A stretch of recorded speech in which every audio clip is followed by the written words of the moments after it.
This is my titanium Mig170 inverter welder that I bought at Harbor Freight. Today, we'll see how it performs on a few common welds on sheet metal and 1/16 walled square tubing. The titanium Mig170 inverter welder is a MIG welder and a flux core welder.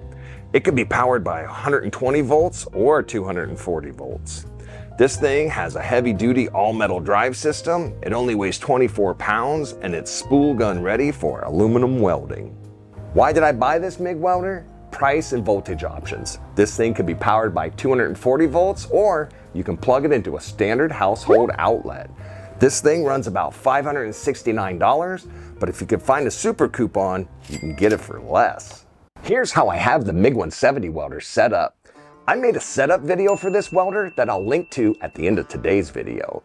My bottle is C25 shielding gas. That's 25% CO2, 75% argon. My MIG wire is 30 thousandths or 0.8 millimeter solid steel wire. I am not a certified welder. I'm just a hobby welder giving you my opinion on some welds today. Our first weld will be on sheet metal. I don't like fumbling around for my welding torch, so I use a magnetic welding torch holder. These things work really good. To see my welds better, I use an LED light on my welding helmet. This thing is peel and stick and it's rechargeable. I'll leave an affiliate link to this and the welding torch holder in the description down below. The Mig170 welder comes with a chart with some recommended settings. We're going to try to follow these settings and see just how well it does. Our sheet metal for our first welds is 22 gauge. Let's consult the chart for this weld. Our shielding gas is C25. Our wire thickness is 30 thousandths. Our material thickness is 22 gauge, and this chart doesn't go that low, so we're gonna have to do some guessing. So the lowest wire speed is 80, so we're gonna leave it at 80. And for our voltage, let's set it to 14. Let's take a look at these stitch welds and see how they did. This is as close to the recommended settings as I could get. Here you can see there's some pretty tall crowns on these welds. These are a pretty cold weld. This weld is setting up pretty high. I am not sure how much penetration we got. Let's flip this thing over and see what kind of penetration we have. On the back side, here we see, oh, yeah, we don't have much penetration at all. You can see the two sides of this metal are not really joined. This one here was a little better. These welds are pretty much just sitting on top of the metal. Let's turn it up a little bit and see if we can get some better results. Since we can't turn the wire speed down any, let's turn the heat up a little bit. That's what I really like about this dial, is that there's an infinite adjustment. So let's go 14.5.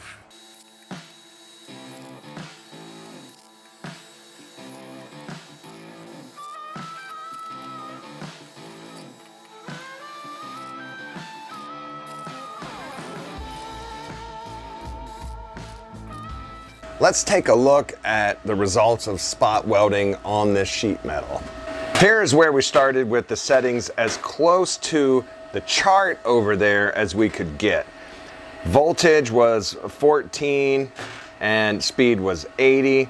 I bumped up the voltage and then I bumped it up again. We increased the voltage incrementally, and then I didn't really adjust the speed until we get over here into the higher voltages. And then finally here is where I felt that I got good penetration and a nice flat weld on the top. Let's flip it over and look at our penetration. Again, we're going from lower voltage to higher, going up. On the back side, here you can see not good penetration. Penetration gets better as we go up and we turn the heat up. Over here, when we finally get up here, we have some pretty good penetration there. And then on the top, you can see those are laying pretty flat.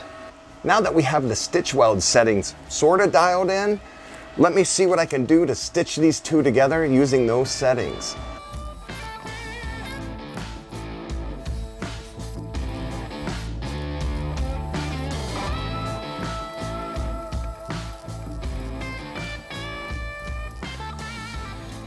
right, let's take a look at these results.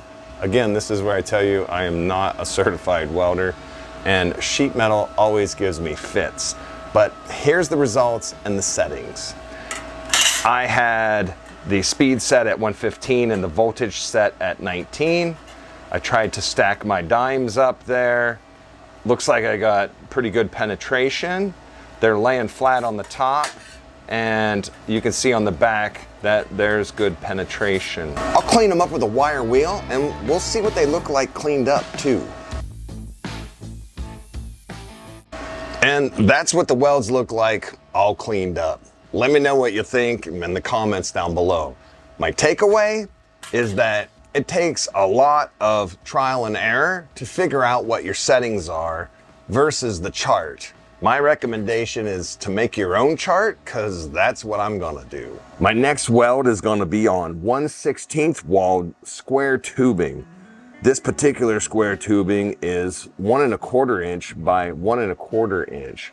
I've played around with some of the settings on the machine, and what I've come up with is a wire speed of 200 and a voltage of 17.3. Let's see what we can do with this. Here you can see I've cut this square tubing at a 45 angle. I'm going to use this magnet to hold us all together. I'm going to tack it together, and then we'll see how this welder does on square tubing.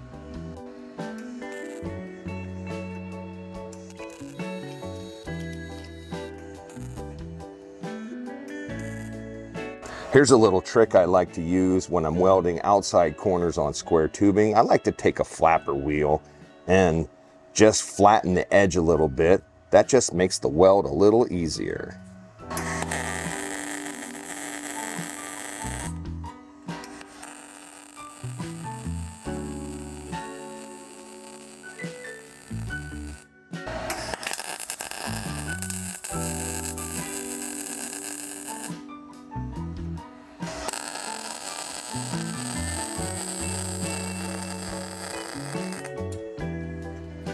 That inside corner doesn't look all that great.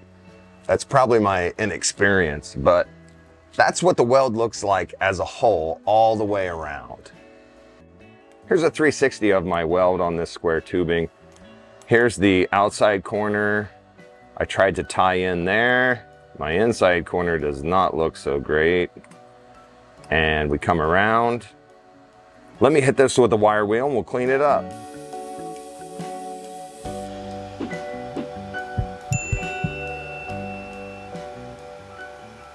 Here are my conclusions from welding sheet metal and square tubing with the Titanium Mig170 welder.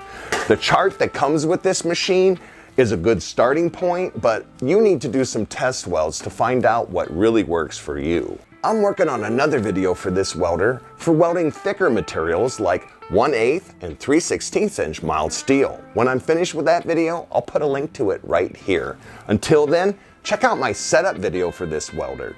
I'm glad you watched, and I hope you'll watch again.